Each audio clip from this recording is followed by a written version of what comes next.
वहीं अब बढ़ते अगली खबर की ओर। 26 सितंबर को राजस्थान शिक्षक पात्रता परीक्षा यानी रीट का एग्जाम होगा और इसमें 16.5 लाख अभ्यर्थी शामिल होंगे। बता दें कि इस जिसमें से 10 लाख दोनों पारियों में शामिल होंगे, यानी दोनों पारियों में कुल 26.5 लाख से ज्यादा अभ्यर्थी होंगे। देश की सबसे बड़ी मानी जा रही परीक्षा में अभ्यर्थियों को लाने और ले जाने के लिए सरकार ने 3050 सीटर रोडवेज बसों की व्यवस्था की है, जिसमें महज 1.5 लाख परीक्षार्थी ही परीक्षा देने जा सकते हैं। ऐसे में 10.5 लाख अभ्यर्थी कैसे परीक्षा सेंटर्स पर पहुंचेंगे, ये एक बड़ा सवाल है। गौरतलब है कि रोडवेज बसों में बता दें कि शामिल 3200 बसों में 200 डिलक्स एसी और लग्जरी में मुफ्त यात्रा की सुविधा नहीं है।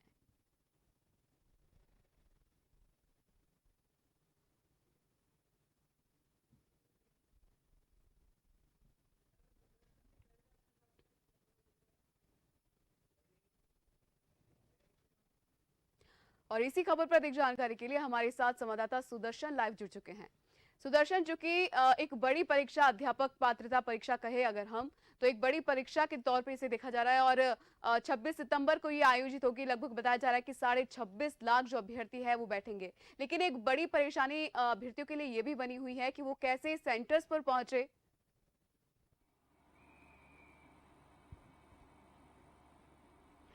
देखिए, आपने बिल्कुल सही कहा और ये कितनी बड़ी परीक्षा है इसका अंदाजा आप इस बात से लगा सकते हैं कि भारत की ऐसी कोई परीक्षा अब तक नहीं हुई है जिसमें कि 26 लाख लोगों ने एक साथ एग्जाम दिया हो। 16 लाख अभ्यर्थी इसमें शामिल हो रहे हैं और 10 लाख अभ्यर्थी ऐसे हैं जो कि दोनों पारियों में परीक्षा देंगे। यानी कि अगर हम इसको पूरा काउंट करें तो ये संख्या जो है ये पहुंचती है 26 लाख के आसपास।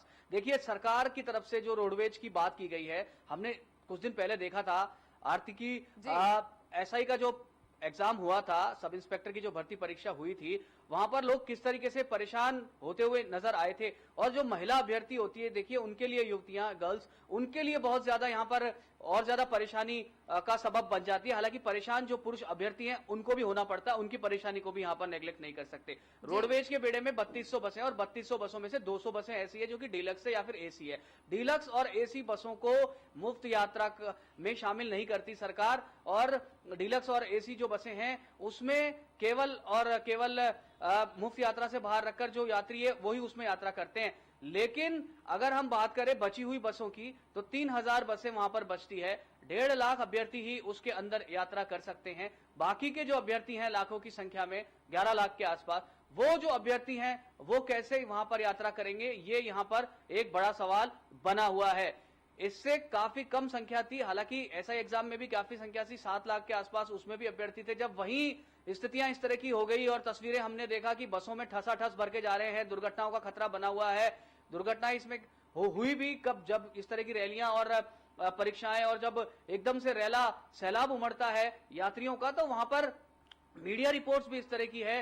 और हम बात करें तो पिछले कई दिनों से अखबार और टीवी की भी ये सुर्खियां बन रही है कि कहीं कोई बड़ा हादसा नहीं हो जाए और कहीं किसी घर का चिराग ना बुझ जाए। देखिए, परेशानी ये सरकार का जो सिस्टम है, इसमें जो कई बार इस तरह की खामियां देखने को मिलती है। आज भी अगर हम बात करें तो गवर्नमेंट लेक्चरर का जो परीक्षा वहां पर चल रही है, 3 दिन की वो परीक्षा है। यदि कोई व्यक्ति उदयपुर का रहने वाला है, उसको बीकानेर दे दिया है, कोई जयपुर का रहने वाला है, उसको मान लीजिए जोधपुर सेंटर दे दिया है, कोई युवती है, तो वो वहां पर 3 दिन कैसे रुकेगी? उसको होटल लेना पड़ेगा, उसको धर्मशाला लेनी पड़ेगी, आने जाने की भी जो समस्या है वो होगी। इसमें भले ही किसी एग्जाम में कम वहां पर अभ्यर्थी हो, तो भी ये वाली समस्या तो वहां पर बनी ही रहती है कि